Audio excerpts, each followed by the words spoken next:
and here we go.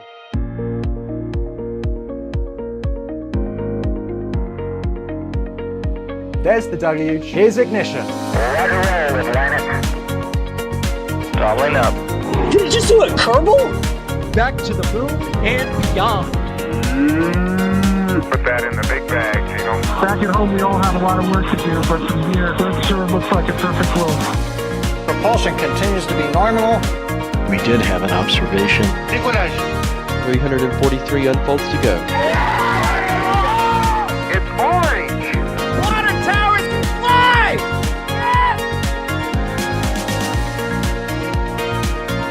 Bingo! Right in the center. Where's Jacqueline? There it is! That was surreal. That's not what we want to see. No! Oh my god. Yikes, you bet. Sure. We don't need any more of these.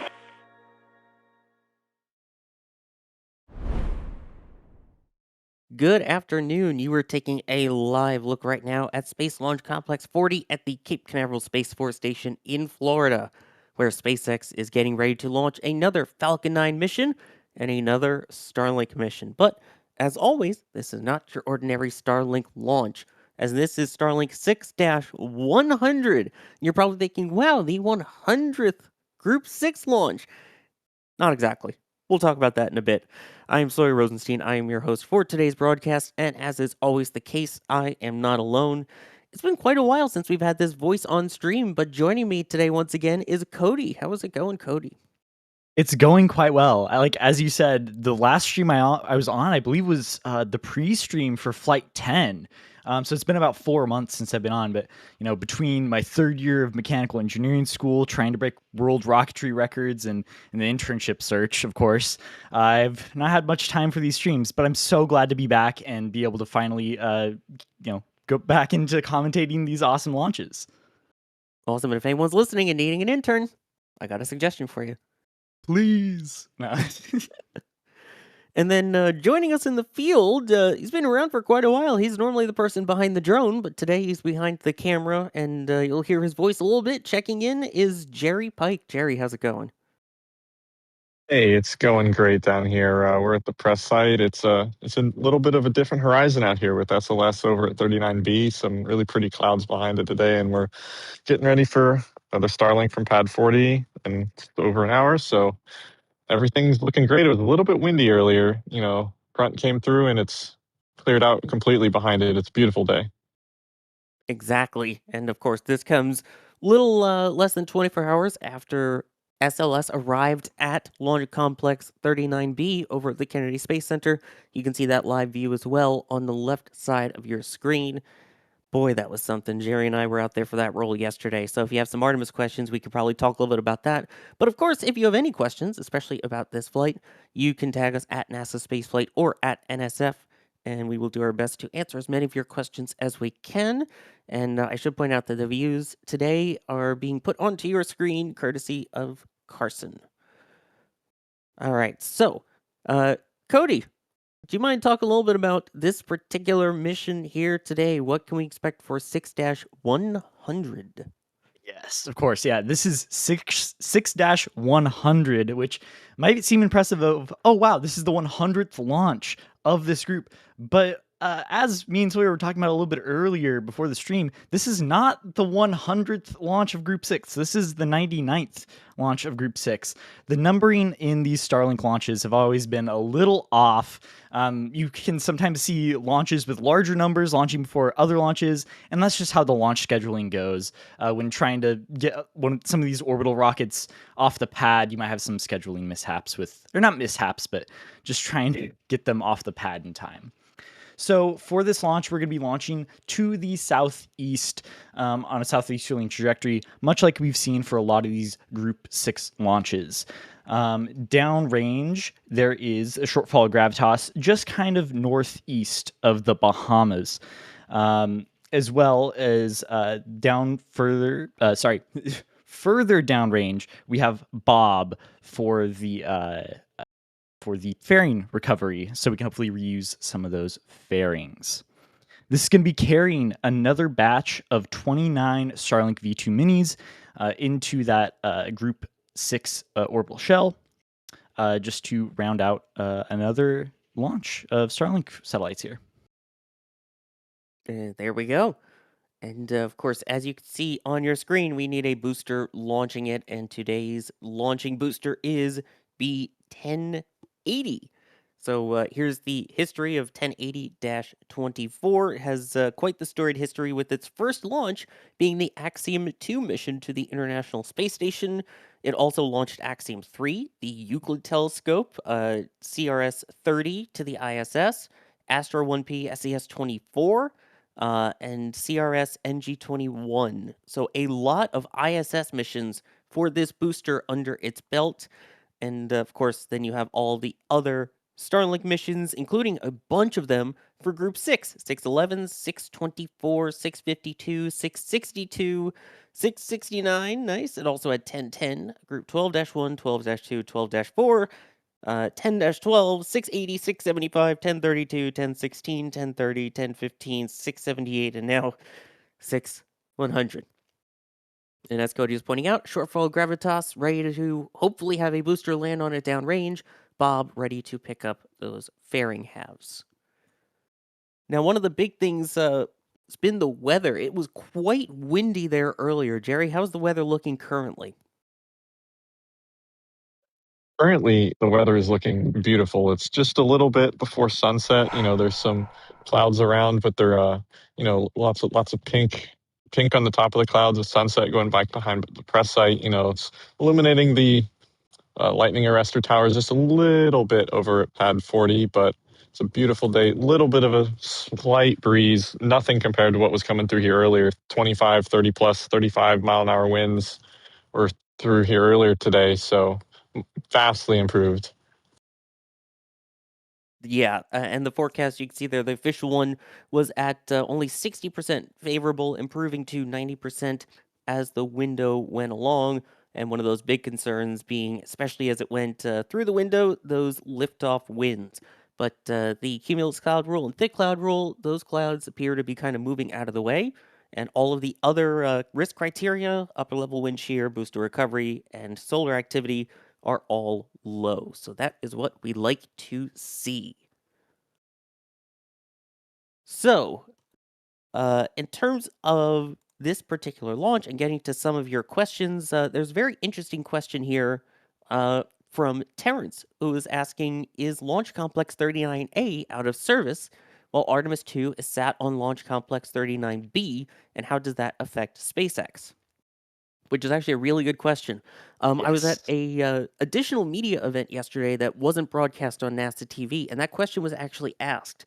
And one of the NASA personnel basically said that they are working with SpaceX in cooperation through all of this to kind of, allow them to each work with each other as all of this is going on. So right now, SpaceX, it does not seem like is going to be launching anything from 39A while Artemis is out at the pad. They'll still be able to work on the Starship tower and all the other things that they're currently doing out of that pad. But from what they were saying, it does not sound like we will see any launches from 39A while Artemis is out at the pad. But of course, that does not affect Space Launch Complex 40, since the two pads that you see on your screen now, those are over at the Kennedy Space Center, and the rocket launching today is over at the Cape Canaveral Space Force Station. Now, as you see on the right side of your screen. Thank you, Carson. And of course, we have live views of Artemis at the pad 24/7 over on Space Coast Live, so you can always see what's going on with Big Orange Rocket 2. Okay, and there it is. Let's see here. ResistoJet asking Cody, is there a chance of a jellyfish today? Well, we are getting into those later stages of the day. I just don't know if it's quite late enough yet for those. So, if for those who don't know, a jellyfish is when the rocket launch is timed very closely with sunset. So, right as the sun goes right below the horizon, as the sun goes below the horizon, and the rocket ascends further and further into the atmosphere, we start to see the gases from the actual engines get reflected from the sunlight because it is further up and thus gets sunlight still, even though the sun is already set. So we are still in the early daylight hours here, or just before sunset here. So depending on if it slips at all, we might be able to see that, but I think we still have a little bit of time before that window would be available to actually see a jellyfish. Perhaps Sawyer can jump back in and because you've actually photographed a couple of these before, right? Absolutely. It is very much quite the sight to see. And this one might actually surprise you. Boy, that sounds like the start of a YouTube video.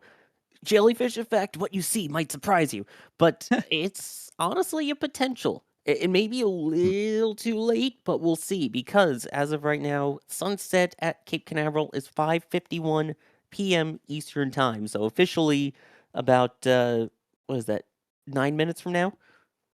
And at that point, we will be at the T-minus 40-minute mark. So it'll be about 40 minutes after sunset.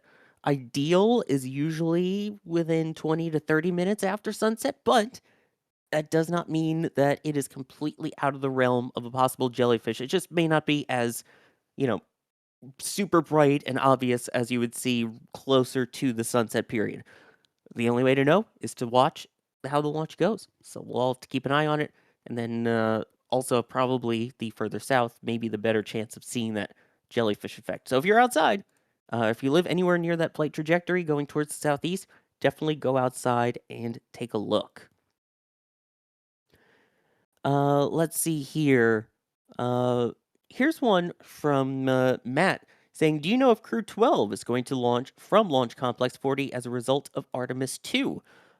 I don't know if it's as a result of Artemis 2, but the last that we heard is that the Crew 12 is going to be launching from Space Launch Complex 40. In fact, the exact pad you see there, you can kind of see that crew access arm on the right side of that black tower there, which the crew uses to get on board Dragon when there is a Dragon atop Falcon 9. Right now, it seems like things at 39A are going to be quiet for a while because we have all of that work going on the Starship tower, and the main focus for 39A this year seems like it's going to be on Falcon Heavy as we finally see the return of that vehicle, with 2, potentially 3, scheduled for 2026. So we'll see what happens. And but yes, Crew 12 is set to launch from Slick 40. And Eric Stower asking, any updates on the Crew 12 launch? Cody, I don't think we've heard anything after the whole Crew 11 incident of them changing the launch date. Yeah, I do remember in the press conferences, there was talk of, hey, are you guys going to push up the Crew 12 date? And the big message they were trying to send there was that operationally, Crew 12 is going to happen around the same time that it would normally have. I don't believe they're pushing the actual dates at all. Like we see here on the website NASASpaceflight, our no earlier than is February 15th. It did sound like that through this Crew 11. I wouldn't say mishap, but just event, that they're trying to keep everything pretty operationally normal. Exactly. So you can see there on NASASpaceflight all the information regarding it. But yes, that will be Space Launch Complex 40 on Falcon 9. And we will be covering it, of course, when that launch does happen. It was originally supposed to be closer to March, but they did move that launch earlier, actually as a result of Artemis, not because of what happened aboard the ISS and Crew 11's early return. So that is why it is scheduled for early to mid-February, and we'll see once they secure down the actual date and how that will conflict, if it does at all, with Artemis 2, which as of right now is launching no earlier than February 6th, and we'll see what happens with Crew 12. Let's see. Chrisette is asking if I can explain what the Starlink group numbers mean, but Cody, do you want to give it a shot? Yeah, sure. So the different group numbers indicate the different orbital shells that they, kind of. They're just different designations for sets of satellites. So the different groups sit in different altitude ranges, where like group 5 and 6 sit in about a 530 kilometer orbit, but they do range a little bit. whereas their orbital inclination is at about 43 degrees. Other groups can vary a little bit in their altitude and angles. And the purpose of this is just to make sure that you have a working constellation of satellites, right? If you have too many satellites on the same inclination, the same altitude, it's going to be very hard to manage. So by stepping these different shells out by small increments, you're able to fit more satellites, getting a larger mesh of satellites while maintaining the safety. Of course, we don't want a Kessler syndrome-esque thing to happen in low Earth orbit with Starlink. And so keeping that separation is something that's very important, not just for Starlink, but for other operations that still take place in low Earth orbit, allowing for, windows for stuff to actually launch instead of having this wall of Starlink satellites. But yeah, the just slight differentiation in altitude allows for a lot more satellites to be packed in quote unquote the same space, because there's a lot of distance there. Yeah, it's kind of interesting how there's a lot less space in space than we're used to now. But despite that, though, a lot of these restrictions we put in place are for the safety, because these satellites are so small compared to the amount of room we give between them, right? You take a look at a map of space debris and it looks like, wow, the Earth is absolutely covered in space debris in orbit. But in reality, these pieces are so small. It's truly incredible the amount of space that there is. It's just we want to make sure that nothing bad happens, so we do leave a lot of room, a lot of safety buffer between these different satellites to ensure that nothing bad happens. Exactly. And that's also why these launch windows are so specific for basically all space missions, is that they have to coordinate not only with ground systems, not only with mariners, not only with the FAA and airspace, but also space as well. A lot of times when it comes to launches, while they have large windows, they typically have specific T0s within said window. And part of that is for something called COLAs. And no, it is not Pepsi versus Coke. It is cutouts, basically, that they have of places where, hey, we can't launch within this particular point because there are other satellites overhead, and then we run the risk of flying into them and causing damage. And yeah, we're not China. We don't like blowing things up and causing a whole bunch of space debris. I mean, what? So, let's see. Oh, here's a classic question, Cody. I'll give it to you as well. All right. I've answered it way too many times. Anthony McQuaid, what are the 4 towers for? And then also, I will love this 37 one. have something similar? Yes. So, in Florida, you get a lot of storms, right? There are a lot of hurricanes and tropical weather, and with those storms brings lightning. Now, Florida is very flat, and when you bring out a large metallic rocket to the middle of this large flat plane, it likes to attract lightning, which is, if you could guess, not good for the rocket. And so whenever we have a rocket on the pad, to ensure that it's safe, you always keep the lightning towers around it, which actually attract the lightning, keeping it away from the rocket itself. During ground operations, you can't really move the rocket super quick out of the way if there just so happens to be a lightning storm. So you keep those nice 4 lightning towers around there. We have our lightning tower merch right here. But on the ground, you can't really move it very fast. But whenever we're waiting for a launch window, we don't launch into lightning. In the past, during Apollo 12, Apollo 12 got struck by lightning. And that's where you get the famous SE to aux line that is restarting the flight computers because it shut down the electrical systems. Another thing is, like, when you're operating around liquid oxygen and liquid kerosene and these a lot of these explosives, you don't want sparks. So these lightning towers are a way to protect the vehicle during all these operations on the ground. Exactly. Now, as for will Slick 37 have it? It will be interesting to see the lightning protection system that they use, because each pad does it slightly differently. Yeah. Of course, Yeah. 40 does have the 4 towers. 39A just has the singular kind of rod atop the fixed service structure. 39B only has 3 lightning towers. A slightly different arrangement, but similar over at ULA's Slick 41. I'm trying to think. Blue has the 2 giant towers there over at 36. Each company does slightly different tweaks to it. It's kind of weird how they do it, but regardless, the intent is still the same with those catenary wires to pull things away from it. So we'll see what SpaceX does for their situation over at 37, especially given they don't really have that issue so much over at Starbase. Starbase is not the lightning capital of the world like Florida is, so there's less risk for that there. And yeah, joke in the back channel, Jerry saying 39A has the Starship Tower as a lightning arrestor. That is true. Hitting the taller structure. Oh boy. Speaking of taller structure, hopefully this structure will be taking to the skies that you see on your screen there, that being Falcon 9, of course, in about 40 minutes or so. And here's where we're at in the countdown timeline. So they are doing the polling for go, no go for propellant load. Again, fortunately, they don't broadcast it, and even if they did, we don't get to hear it because it is done digitally. So once they verify that they are go for prop load, which will usually happen at about the 38-minute mark, then we get ready to start loading those propellants. At T-minus 35 minutes, begins with RP1, Rocket Propellant 1, the refined kerosene on the first stage, along with the liquid oxygen on the first stage. Meanwhile, stage 2 will only begin loading that RP1. That will go until about the 20-minute, 20-second to go mark. That is when we have LOX chill down, also when we see what we call here the best vent on the screen. That lasts about 4 minutes, and then once that is done, it will then go ahead and start loading the liquid oxygen onto stage 2.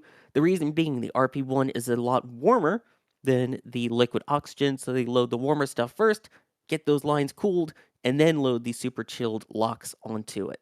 So that's what we can expect coming up here. Let me take a moment to thank a couple of people here real quick. Harrison Bradley, before we even started the stream, becoming a Pad Rat member. Thank you very much for that.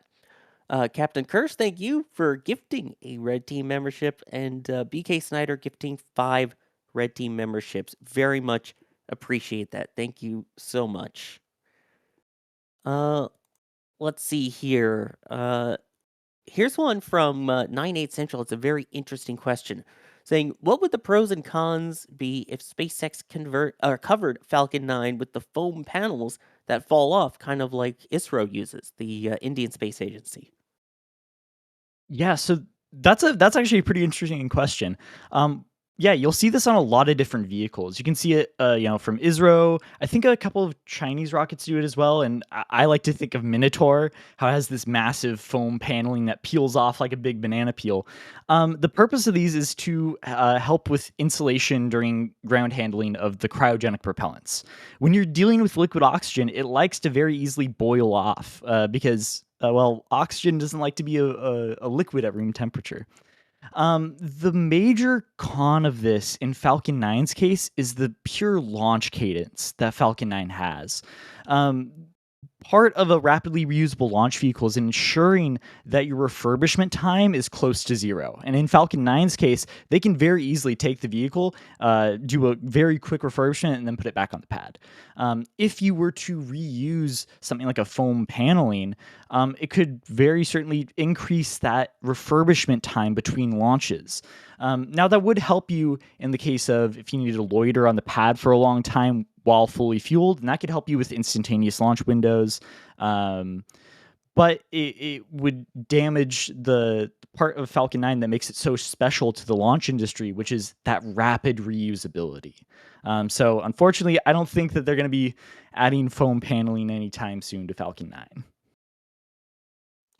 Yeah, that's also part of the whole load and go procedure is it's super cold. You don't really have that kind of insulation other than just the tank wall itself. So just load it and go. Yep. Here's a cool question from Ninja Guy Dan, going back to Artemis 2 for a bit here. They're asking, will Artemis 2 have a zipline or inflatable slide if they need to evacuate the pad in a hurry? So taking a look over here at 39B, that's one of the things that they actually have to do now that the rocket is hard down at the pad. They actually have to reconnect the zip lines. So yes, this does have kind of that slide wire basket system, similar to what they used to have back in the day over for Shuttle and what they still do over at 39A for Falcon. So basically, if they need to evacuate, they will be able to run over to those baskets, hit a little button and slide down. I mean, we're talking close to 40, 50 miles an hour plus in terms of speed. Once they do get all the way down, there's typically armored vehicles waiting for them to be able to move them quickly away from the pad. Very different from what they recently did over at Space Launch Complex 40, where today's mission is launching from. Again, no people launching today for Starlink, but they decided to go with an inflatable slide that will pop down, and then, again, you're talking really fast speeds, but you slide down and then are able to get away, hopefully, for safety. And in regards to Artemis 2, as we continue to look at it on the pad, as we now also see Falcon 9 here on the right side, on the main part of your screen, Keith is wondering, when is the Artemis wet dress rehearsal? And Commander Marius asking, do we have any date confirmed yet for when Artemis 2 will take off? Yep. So there are a couple of... Oh, no, go for it. Okay. Yeah, there are a couple of launch dates for Artemis. I believe it's February 7th. I don't have the exact schedule pulled up, but I believe it's February 7th, right, Sawyer? 6th. 6th. Oh, so close. But yes, February 6th is the expected launch date of Artemis 2, carrying those 4 crew members all the way to the moon. But yeah, it's going to be an exciting day, and it's rolling up pretty soon. It's just a couple of weeks away. Yeah, considering we had the rollout from the vehicle assembly building to the pad yesterday, which hard to believe that was only yesterday that I was there for that. Yeah, so that is currently scheduled as of now for no earlier than February 6th. Of course, there are very specific dates within each of these windows that they can launch. Basically, they're kind of 1 week periods that they will be able to go at. And there's the part in February. If they don't launch in February, they have another batch of dates in early March. And if they don't do that, they have a batch of dates in early April, which Big Orange Rocket, hydrogen can be kind of leaky, so they always just have those extra dates prepared just in case. And as for the wet dress rehearsal, which is when they will actually fully load up the vehicle with propellants, that is currently scheduled for sometime either late January or early February. We don't have an exact date at this point. It depends on how things go out of the pad, but yes, they will load everything up, take it all the way down to the count till about the T-minus 29 second mark, which is where they will hold. They'll try and recycle the count again, and then back to 10 minutes, take it down, hold again, and then detank. So as if they're going for a launch and decide to S-word it, we'll say. That's what they're going to practice. And the Artemis 2 launch director, Charlie Blackwell Thompson, put it perfectly, saying exactly what they will do on launch day, except on launch day, they don't plan to hold at 29 seconds, which I thought was funny. So all of that still planned. Yep, that's very important to make sure that none of that hydrogen leaks like last time. That was sending the red crew out there to save that launch and stuff like that. These wet dress rehearsals, that's the exact purpose of them, is to find these issues before they go for the launch, repair them last second, and then go for a fully smooth count with people on board. Exactly. And it looks like I can see a line of frost forming at the base of Falcon 9, right under the X on SpaceX marks the spot. So they have begun propellant load. So that means that they are committed to the T0 today. And again, that is 6:31 p.m. Eastern Time and 40 seconds. So 31 minutes and 37 seconds from now, they are committed to that T0. Let's see here. Taking more of your questions. Again, you can tag us at NASASpaceflight or at NSF as we continue to watch Falcon 9 get fueled and full and frosty and other F-word alliteration. While we're still kind of on the SLS train here before we head back over to Falcon questions, 98 Central asking, does SLS have those cool exploding hold-down bolts shuttle used on the SRBs? Yes, it absolutely does. The official term for them are frangible nuts. So basically, there is a pyrotechnic charge that goes inside them that fires right around T0. Those will split the bolt in half, and then that will allow SLS to lift off the pad at high speeds. And in fact, those bolts are essentially what is holding SLS down to the pad. there's the connections kind of from the mobile launch tower there, but that's mainly just to help it while it's swaying in the wind to kind of keep it upright and balanced. The actual thing keeping SLS on the pad is really those solid rocket boosters. And once that thrust to weight ratio goes super high, that's what's going to actually allow it to lift off the pad. So basically, it's going to be interesting to see when that does launch, to see as they blow. And here's the thing. With Space Shuttle, even if they didn't explode, so to speak, when it launched, there was enough power coming from those SRBs that they would break any ones that didn't happen anyway. So as long as most of them break, it's a good day. And then here's one from Gabriel asking, for Artemis 2 launch day, are you planning to have a stream running with commentary the whole day for that? Yeah. Yep, pretty much. SLS will be entirely dedicated coverage, very similar to what we do for our Starship coverage. So make sure you stick around for that. Of course, all the details on that will be coming up, but yeah, we will be going all in on this. Yes, it's going to be long days for our Cape team here, but we are beyond excited to do it. I know, Jerry, you and I were running around yesterday. It's going to be crazy on launch day, but it's going to be worth it. Let's see here. Here's one from Lost Jeep Resort saying, any Falcon Heavies coming up? Cody, it's been a while since we've seen the 27-engined beast take off. Yes, it has been quite a while. Like you were saying earlier, hopefully this year we're going to start seeing more of those Falcon Heavy launches coming from 39A. But yes, upcoming, we have the Viasat mission.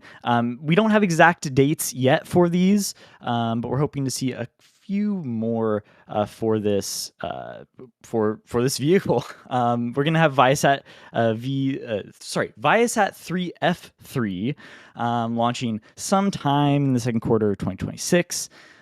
With a few more following this year. So a very stacked year, hopefully seeing about 4 Falcon Heavy launches. But we'll see how many we get by the end of this year. Exactly. I mean, best case scenario, maybe 4 to 5 Falcon Heavies this year, probably 2 to 3.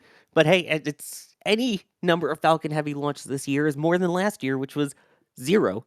And also worth noting, and this still kind of blows my mind, the fact that as of right now, there have been as many Falcon Heavy launches as there have been Starship launches.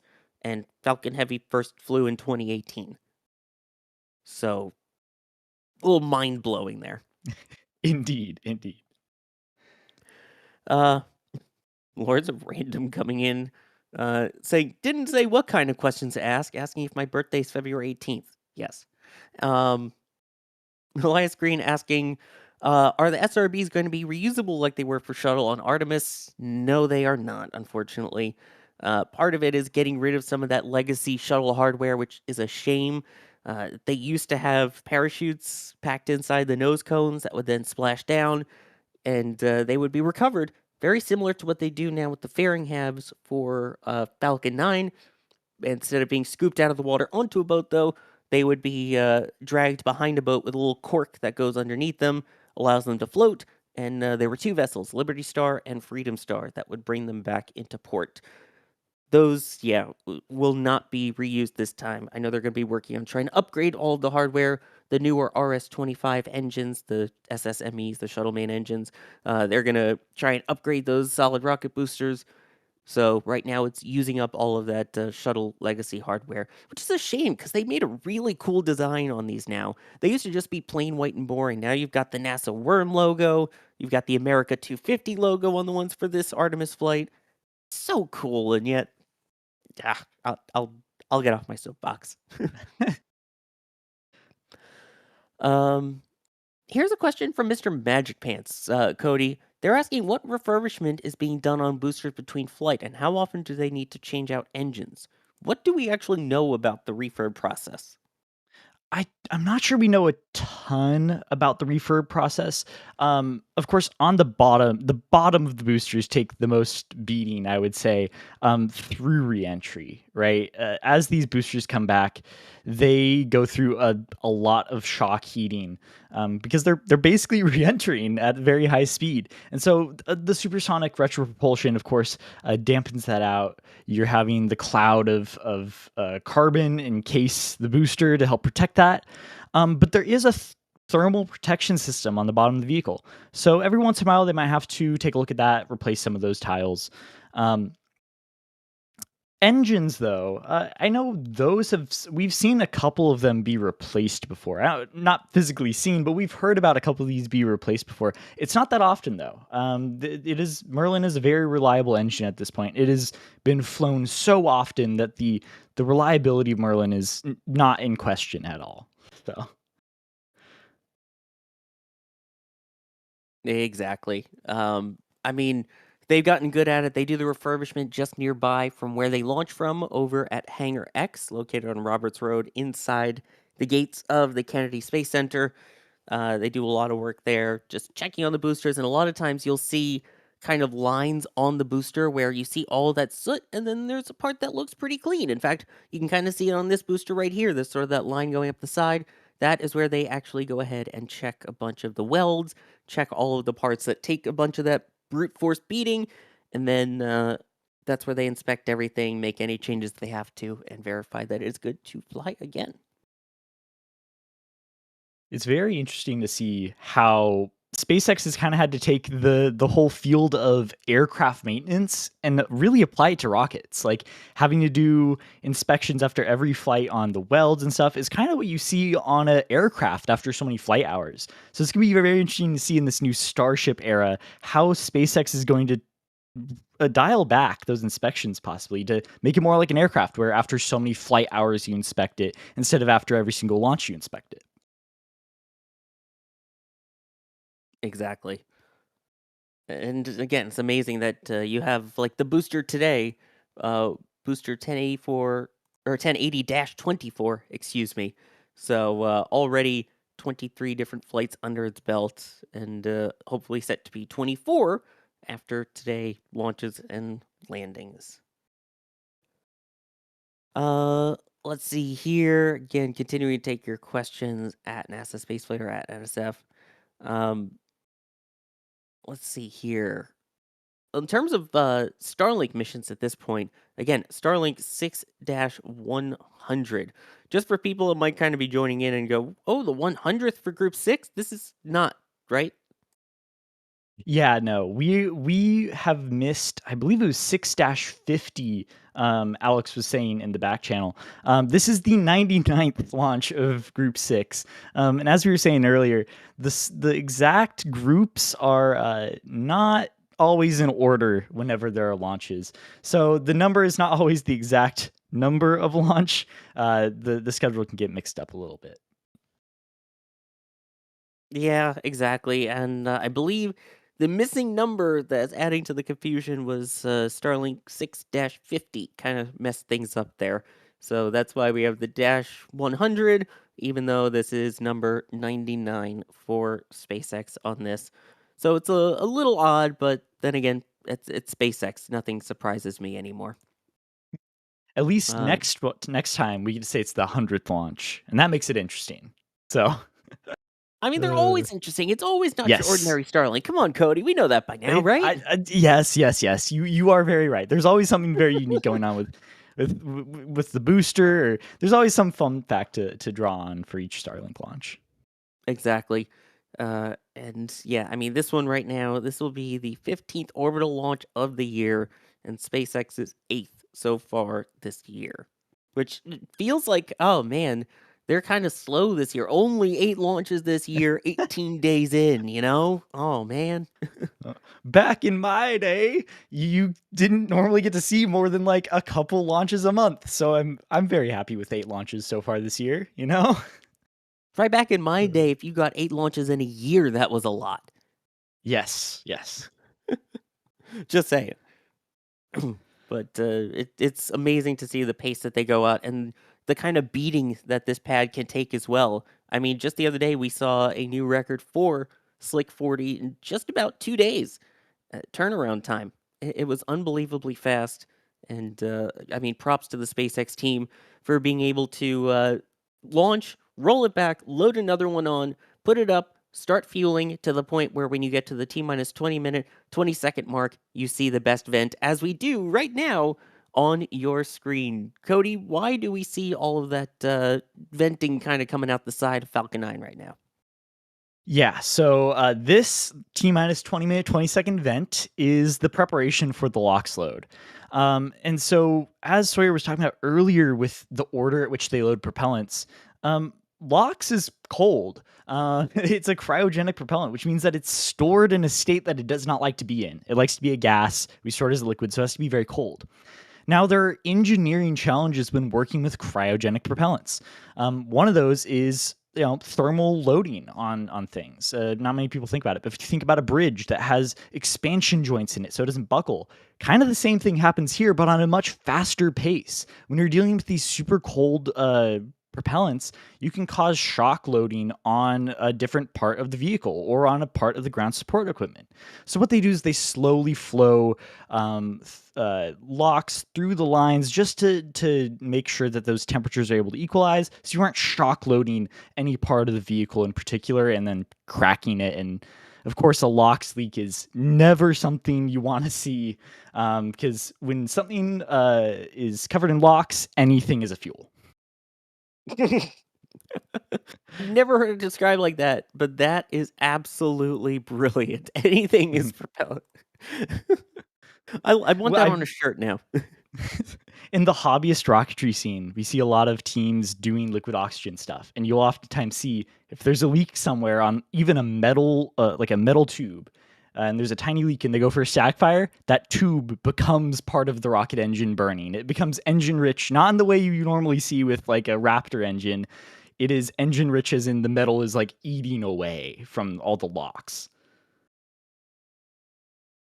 Yeah, let's not have that. How about that? No. Especially on something this scale. Yes, which is where Merlin is so reliable, and Falcon 9 is such a well-tested vehicle that is not going to happen. Knock on wood. It's not going to happen. Knock on wood. Knock on wood.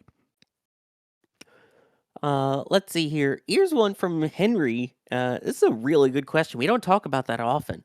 But they're asking, how do they release the satellites if there's no one on board? So how do they deploy the 29 Starlink V2 mini satellites once they're in their planned orbit? So on the vehicle, there's this long rod that is, I believe it's called the tensioning rod. It is a device on the second stage, part of the payload mount, that will kind of fling away and release the different Starlink satellites. So it's all being held in one giant stack. These are flat-packed satellites to maximize the amount of satellites you can fit in one payload fairing. And so whenever they get to their designated release point, the second stage will receive a signal to release this tensioning rod, which then in turn releases all the different satellites. From there, all the different Starlink satellites will use their onboard thrusters to be able to orient themselves into their correct orbit for their specific orbital shell and different position for this specific launch. Exactly. It's kind of cool just to see it release, and then they all just spread out on their own. Yep. I will say, though, the Pez dispenser on Starship is a cooler deploy mechanism, in my opinion. You think so? Yeah. I mean, here's the thing. It's cooler, but it seems so much more complicated, in my personal opinion, of having to have all these gears and basically look like bicycle chains, move each one up, slide it out, bumping against the side of Starship, versus this one where it's literally just release rod and then satellites just spread apart. It feels so much simpler. But you see, that is the core of every reusable system. Reusable systems are always going to be much more complicated than expendable ones. I guess. But yeah, as you pointed out, then once the satellites are deployed, they have the Argon Hall effect thrusters on board that they use to position themselves into their eventual final orbit. So they get placed kind of into a parking orbit, so to speak. Basically, somewhere where they just set off that Falcon 9 can deploy them safely. They're in a safe orbit, and then they use their thrusters to finish the job and go the rest of the way into their planned orbital shell. And now at this point, you could see right on time that vent slowing down, basically coming to a stop, meaning that they are now loading liquid oxygen onto stage 2. Meanwhile, RP1 and LOX load continue on to stage 1 ahead of tonight's Starlink 6-100 mission, carrying those 29 Starlink V2 mini satellites into low Earth orbit with that cool, my opinion, cool tension rod release mechanism. Hey, it's cool. It's cool. I will not argue on that. And as we hit the 15-minute mark here, for people that might just be joining us, in terms of trajectory and recovery vessels, Cody, what are we expecting downrange and where downrange for that matter?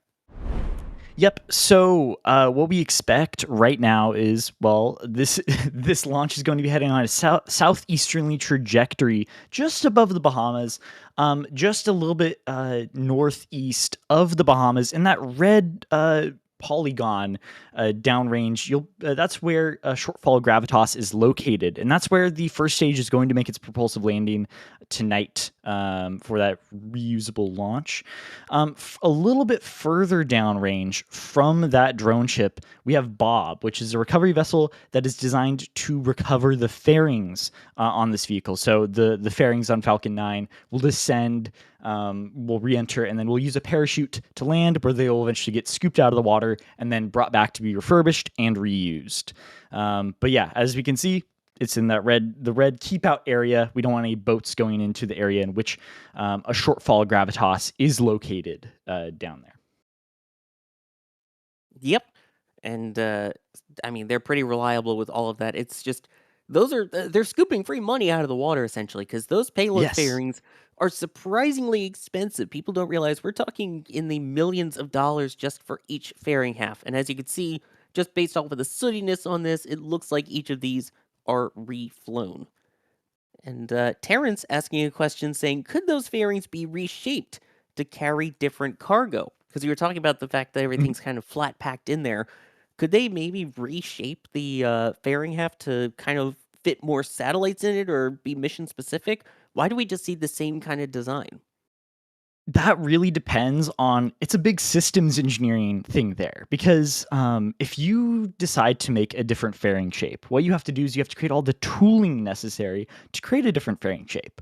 Now, sometimes that might be worth it. In the case like with ULA, with Atlas, Atlas has 2 different types of fairings for different types of payloads. And in that case, the launch rate is so low that it's kind of worth it to be able to do that. But on Falcon 9, which is a rapidly reusable launch vehicle, they don't really want to put in that cost to make custom fairings. Along with that, it would it would add complexity to the reuse system, but also it would change how they would have to fly Falcon 9. Right? For every single one of these different fairings, you're going to have different centers of pressure. So as the fairing, pops out from the airstream and it's a little bit wider than the rest of the rocket, that has a different center of pressure to something like an inline fairing that might not come out and be a larger diameter. And so the SpaceX engineers have had to do a good job of balancing that weight of, okay, we need a fairing that will be very efficient, that will work with our center of pressure, that will be that we can work with stability-wise, and will maximize payload area while minimizing drag and all the negatives that come along with that, and the payload cost. So it's looking at the launch market and being like, okay, what can we fit in this fairing? And then determining from there what size fairing we need to accommodate 99% of payloads. And then payload providers eventually will start shaping the way their payloads are made to Falcon 9. Because if it launches so often, payloads are going to start being shaped more towards the launch vehicle they're targeting. Exactly. And we have seen, way back in the day, we saw them working on an extended version of the fairings here for Falcon 9. We saw it once, we saw the demo of it, and we have yet to see it actually fly on Falcon 9, or more likely on Falcon Heavy. The difference with that is that the Department of Defense is a very large customer, right? And so if they ask you for a large fairing, you're more likely to oblige in that situation than a potential commercial customer. And so, yeah, they've been developing that larger fairing there for much larger payloads. Yeah, I mean, they'd also talk about, oh yeah, we'll have this kind of horizontal or vertical integration that we can do out of the pad Mhm. for all of these, DoD payloads and things like that. For the larger extended fairings, haven't really seen that yet. And it would be kind of cool though to see like a mix and match Falcon Heavy of hey or Falcon 9. Hey, you want the taller one? Cool. Pick larger fairing instead. Like you're building Legos, except you know what? I'm gonna ignore the rules and just say, you know what? Stick larger fairing because it looks cool. Mhm. That is the part I love about Atlas is the customizability of it for specific payload customers. But I do get why they do it this way for Falcon 9. Yeah. Um, I don't know about you, but I try to follow the instructions when it comes to building Legos. And you can follow the instructions as well to build your own SLS with the new merch that we have at shop.nasaspaceflight.com. This is our new SLS assembly merch. It is so cool. I love this. It's like IKEA, and even the little guy. I've put the guy in the spacesuit with the capsules and everything. And this is how to build your own Artemis 2. Stacking all of the 5-segment solids, stacking the different tanks inside the core stage, and then of course the trajectory to escape Earth orbit. It's such a cool design. I personally love it. And this is one of the new ones that we have at shop.nasaspaceflight together as part shop.nasaspaceflight.com. You can see there the rise together thing here. So we've got the shirt for rollout. Of course, we have additional ones coming for the wet dress rehearsal as well as for the launch. So stay tuned for those. You see the shirts, the hoodies, and then of course all of the photos are starting to come in as well into the shop from the SLS prints from Jerry and myself from yesterday. You can see a couple of them in there already. 2 from Jerry, 1 from myself. You can definitely go check those out. Both available as posters and metal prints. And spoiler alert, there are more coming in later today into the shop. So keep your eyes peeled for brand new shots coming in of Artemis 2 and SLS. All at shop.nasaspaceflight.com. Also, let me thank a couple of people here really quickly. John becoming a Pad Rep member, thank you so much. And Mark Hardman with a $50 super chat with a shout out to me, apparently. Shout out to Sawyer for being an inspiration to all that are mobility challenged. Well, thank you, Mark. I appreciate that. Yes, I do use a wheelchair to get around. Yes, I'm sure Jerry can attest. I was rolling around quite a lot yesterday. It was hectic but fun. I love doing it. This is why we're here talking about this. We're all passionate space geeks and space nerds, and that's why we love this, and that's why we're here day in and day out bringing you these views. So thank you. Under 8 minutes to go now. I know one of the concerns earlier, of course, weather was part of it and the winds. Jerry, let me just check in with you before we send you off to actually shoot the launch. How have the winds kind of been over there? Are things calming down weather-wise? Yeah, definitely. The weather is just about almost exactly the same as it was when we started about just over an hour, under an hour ago. Um, Considerably darker as the sun's gone down, but the wind is about the same. It's gotten a little colder. But yeah, just a light breeze through here. As I say that, it picked up just a tiny bit, but nothing crazy compared to what earlier it was 35 knots coming through here. So, but yeah, weather's looking pretty good. I guess I jinxed it because it's kind of blowing a little bit more now, but nothing major to be any concern for this launch. Exactly. And as Kiko Donchev has pointed out on X before, it's not even so much about crazy strong winds. It's about the way that the winds interact with the structures on the ground, both with the strong bag as well as the rocket, the tower, everything there. That's what they take into consideration. Also to take into consideration is under the 7-minute mark now, which is when they will start chilling down those 9 Merlin 1D engines for engine chill down. Why do we need to chill them down, Cody? So again, this is a through line theme of all rocketry. It's dealing with cryogenic propellants. And so, like we do for those lines that we fill the second stage with, we have to thermally condition the engines before ever flowing the propellant. So, in rocket engines like Merlin, what you'll see is something called regenerative cooling. And so propellant is flowed through the engine bells to cool them down and make sure they don't melt, because the rocket exhaust is so hot that if you didn't have any cooling there, the engine bells would just melt. And so before they start flowing the propellants through there, they have to thermally condition the engine to make sure that, again, nothing cracks, nothing contracts too quickly, and just ensure that Merlin's going to operate in a nice way. There we go. And of course, those Merlins, the powerhouse here of all of these Falcon 9s, which we did have a question that I want to hit before we get into the deep part of the count, because Alex was kind enough to do all the research in the back channel, asking, anyone know how many Falcon 9 boosters SpaceX is currently using? So as of right now, there are 13 active boosters being used in Florida, 8 active boosters out at Vandenberg, and 3 of them which are currently in limbo/unknown state at this point. So technically, that would be 24 boosters, 21 that we know are active, including booster 1080, which is the one that is currently on your screen right now for the Starlink 6-100 mission.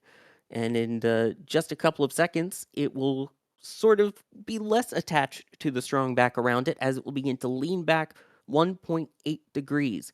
So there's a bunch of clamps underneath those fairing halves that will open up, and then it will lean back 1.8 degrees. I know it doesn't sound like a lot, and it will throw all the way back, though, once it does launch. Cody, can you kind of explain why they leaned it back? Yeah, so they're just getting it ready for that full throwback at launch, right? Whenever you're launching these vehicles, they have a lot of attachments to the vehicle to actually flow propellants in. And there's the call out for strong back retract. They want to make sure that those are protected during launch. The exhaust from the rocket will melt those components if you're not careful. So on things like the mobile launcher pad, we have closing umbilical hatches to make sure that the actual propellant flow lines are protected. But on something like Falcon 9 with the strong back, they're throwing the actual structure back a little bit just to ensure that any of the exhaust does not interact with those very fragile umbilicals.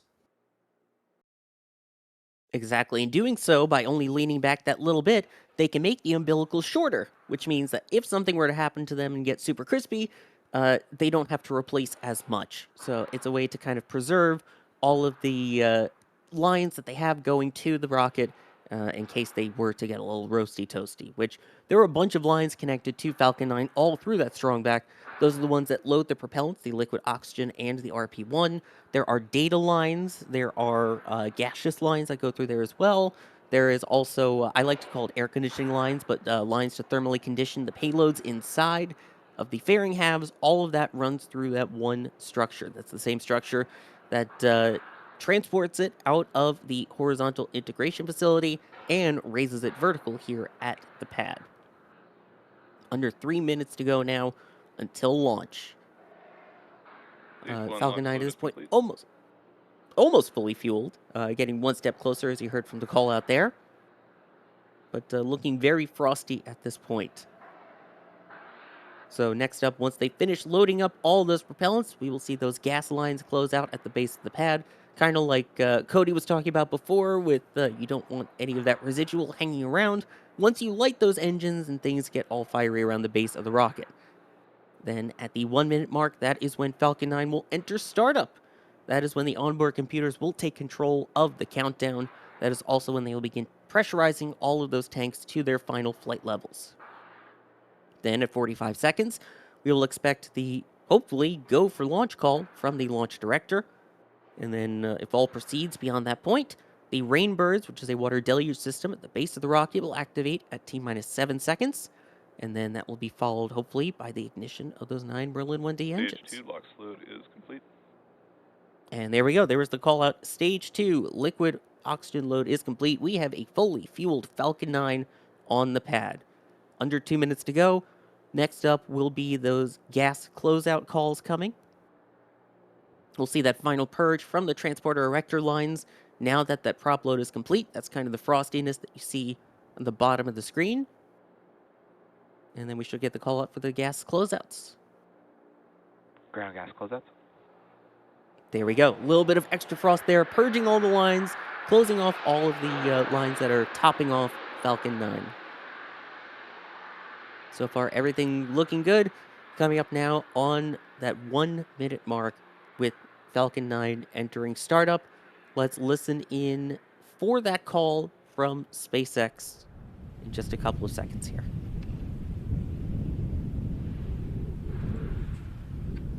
Falcon 9 is in startup. There we go. Onboard computer is now controlling the majority of the count. And again, those tanks pressurizing the flight levels. next up will be, hopefully, that go for launch call from the launch director. Launch director, go for launch. That's what we like to hear. Coming up now, about 30 seconds to go until liftoff. We will, of course, quiet down and let you hear the sounds once it does launch. It does take a little bit of time to get to our microphones, which are a couple of miles away. About 20 seconds to go. It'll be a little hard to see with the bushes, but at the base, that is where we will hopefully see the rainbirds activate. And then at T-minus 3 seconds, they use something called TTEB, triethyl aluminum triethylborane, that is used to ignite those 9 Merlin 1D engines. Standing by for that ignition. And liftoff of Falcon 9, Starlink 6-100. Go Starlink V2 minis, go.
Falcon 9 punching through the clouds, passing through max Q, maximum aerodynamic forces, pushing down against Falcon 9, continuing its climb to orbit.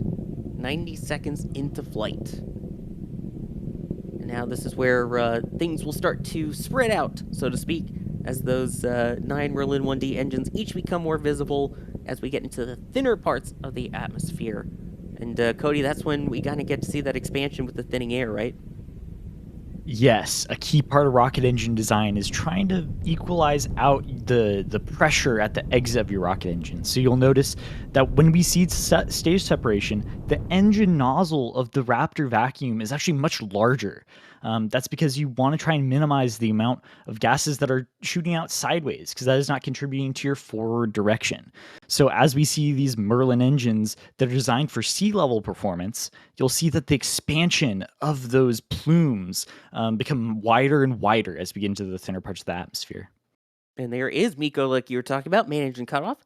That'll be followed by the separation of the first and second stages.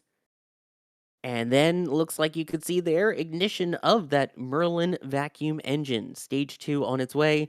You could see that slight delay from the SpaceX feed version of it. And look at that horizon line there. You can see the delineation between night and day on the Earth's curvature there. That is absolutely gorgeous. And again, that lighting, take a look on the left side of the screen. You could see what's kind of that jellyfish effect, the light plume hitting on those gases as they use the cold gas jet thrusters to help maneuver Falcon 9's first stage. Absolutely gorgeous. And everything is continuing normal at this point. This is what we like to see. You'll also notice the altitude continuing to climb still on the first stage on the bottom left of your screen. That is expected. It still has all of that trajectory going along with it. The momentum going with it, on its trajectory, and that will continue all the way up to about 113 kilometers, at which point it should reach apogee, the highest point in its trajectory. And Jerry, who is operating the cameras on the ground there, still tracking stage 2, as you can see. We should also have the fairings separated away earlier, so the satellite's currently exposed to space as well. And there we go. You can see little bits of ice floating away. That's totally normal and totally expected. Nothing surprising there on the left side of the screen. 4 minutes into flight. Coming up, the next major milestone will be the entry burn, which is a 1-3-1 configuration, starting with a single engine up to 3, and then back down to 1. Cody, can you talk about the supersonic retro propulsion that comes along I would with entry love burn? to.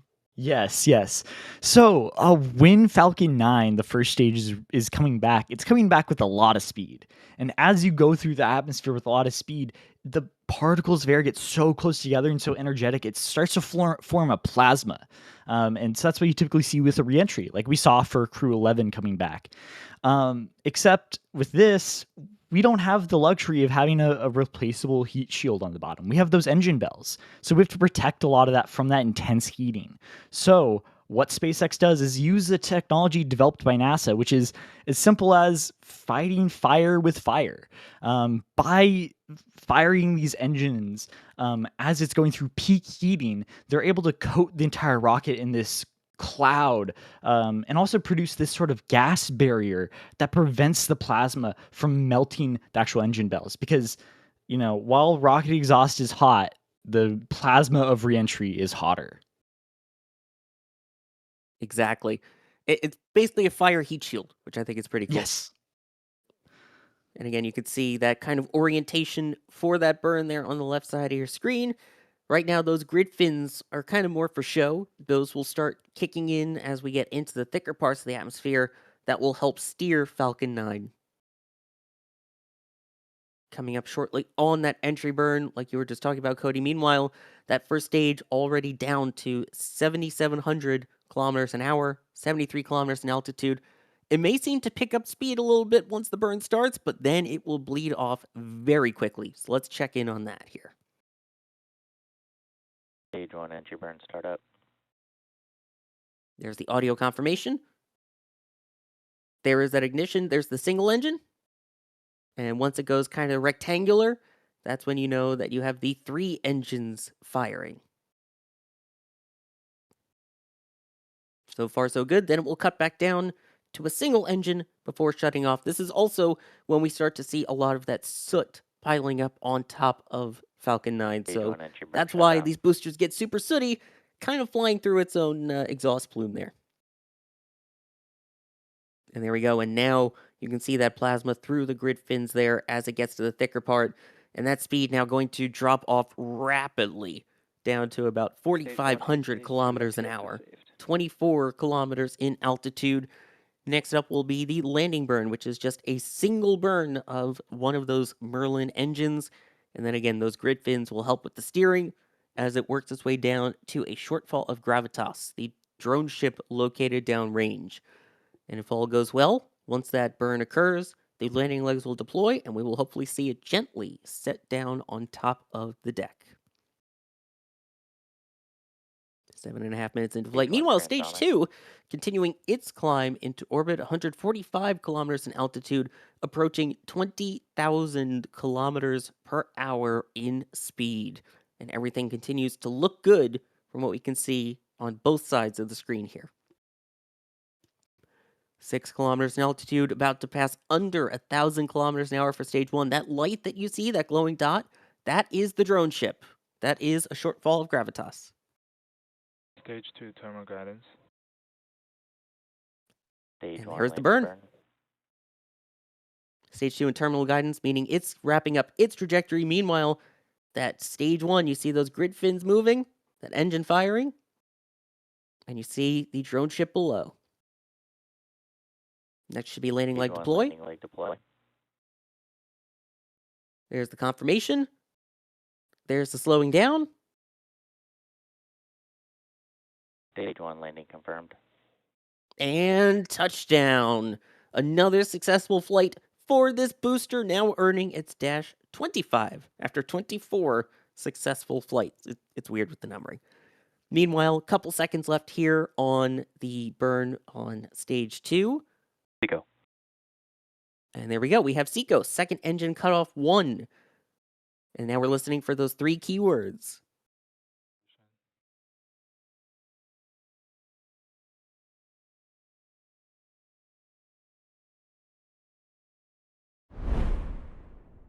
For nominal orbital insertion.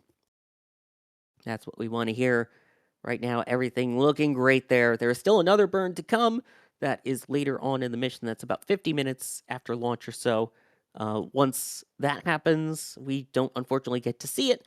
It's just a couple second burn, and then that's followed later by the deployment of those 29 satellites. Already getting replays now. The clouds kind of obscuring it a little bit here.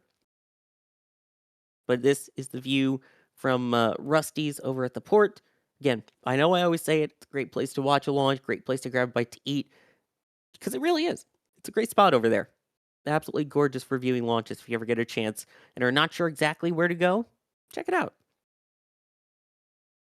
And also turning night into day. I know we say it a lot, but it really, it's hard to describe until you see it. And it's especially so once you have that cloud layer and the cloud kind of reflects all of that light and bounces it back down.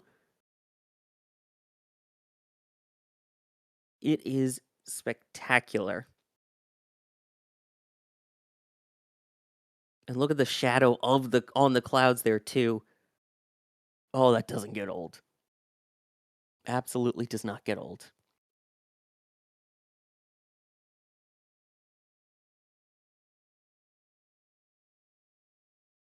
And again, a little hard to see a jellyfish tonight with those clouds being a little bit grumpy for us, but mostly clear skies otherwise. And again, Jerry Pike tracking today, doing an amazing job on that. Great visuals of it. We'll check out his replay again in a moment. This is another one of the views from our robotic cameras located at the Kennedy Space Center Launch Complex 39 press site.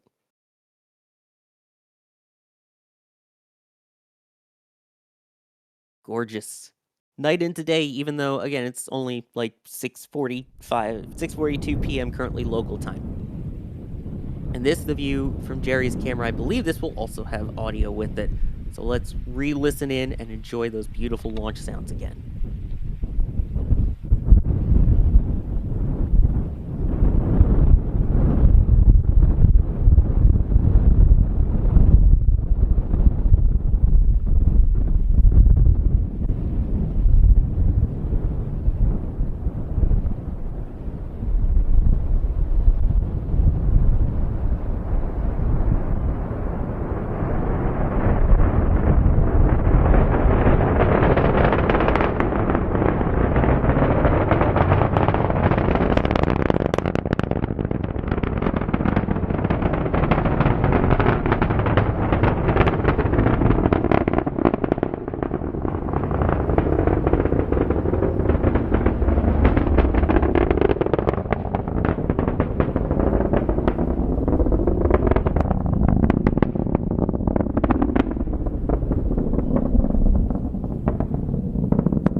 Noticed that vapor cone the first time around. That was awesome.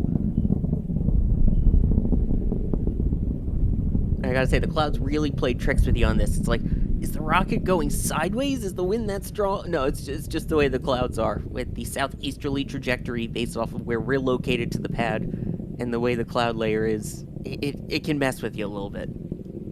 Yeah, I was gonna say during launch, it was certainly messing with me a little bit too, but I was like, it's good, it's fine.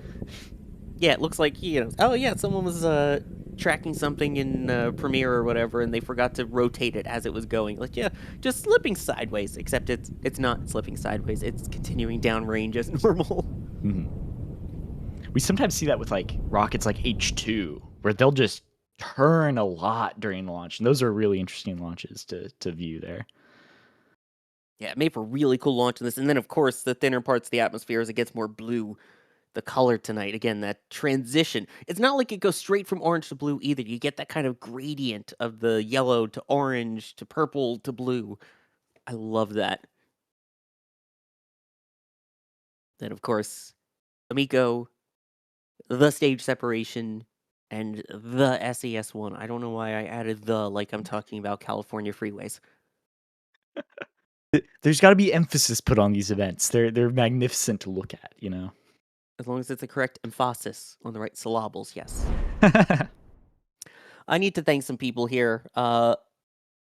Alexia, I believe, saying, is this rocket going to be a sonic boom? We don't get to hear the sonic booms for the drone ship landings, unfortunately. Those are just for the return to launch sites, the RTLSs. Ryan coming in with a bunch of items from the shop, saying, thanks for what you do and providing such great commentary and info on the rocket systems. Been watching for a year now. Well, thank you, Ryan. Let's see what you got from the shop. A bunch of items. Getting one of Jerry's prints from yesterday of the pad-bound SLS rollout. Gorgeous shot, by the way, Jerry. Another one. My shot from yesterday. Artemis 2, Nature versus the Future. I do like that one. Maybe a little biased. Getting one of the trucker hats as well. Coming in here with one of the shots from the SpainSat launch as well. One of Max's shots.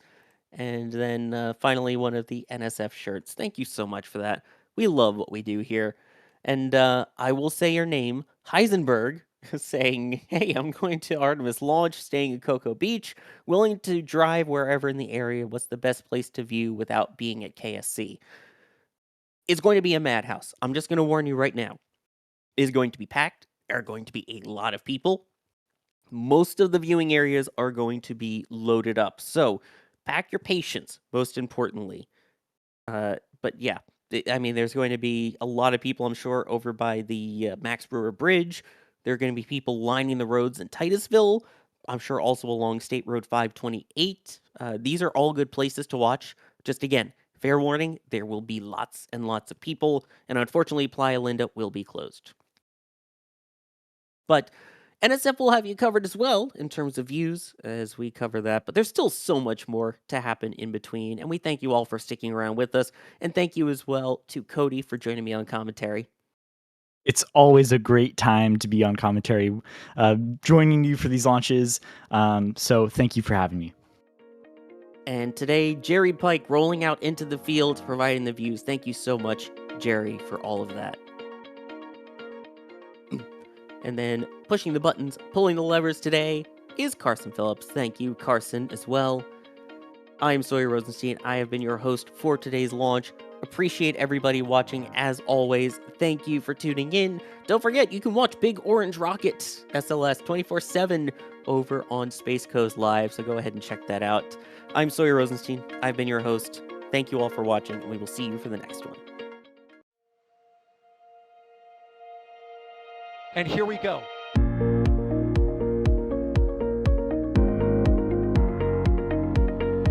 There's the deluge. Here's ignition.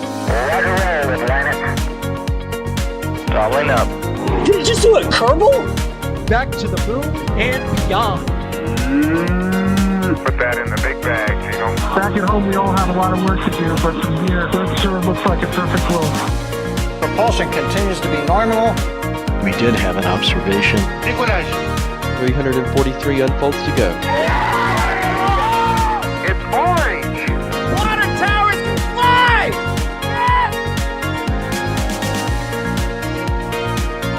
Bingo! Right in the center.